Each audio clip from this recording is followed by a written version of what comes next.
Hi అండి.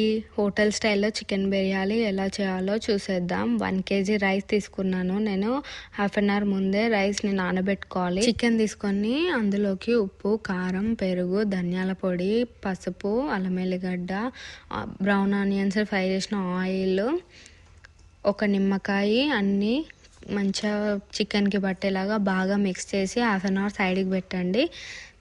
తర్వాత half an hour తర్వాత ఒక సైడ్ చికెన్, ఒక సైడ్ రైస్ పెట్టుకొని అందులోకి పచ్చిమిరపకాయలు, కొత్తిమీర, పుదీనా, బిర్యానీ మసాలాలు, సాల్ట్ చెక్ చేస్తే ఉప్పుగా ఉండాలి వాటర్. అలా 80% రైస్ కుక్ అయిన తర్వాత చికెన్, రైస్ రెండు స్టవ్ ఆఫ్ చేసేసుకొని ఒక లేయర్ బై లేయర్ రైస్ వేసుకొని చికెన్ వేసుకొని లాస్ట్కి బ్రౌన్ ఆనియన్స్, కొత్తిమీర, పుదీనా, గీ వేసుకొని మళ్ళీ ఇంకో లేయర్ రైస్ వేసుకోండి.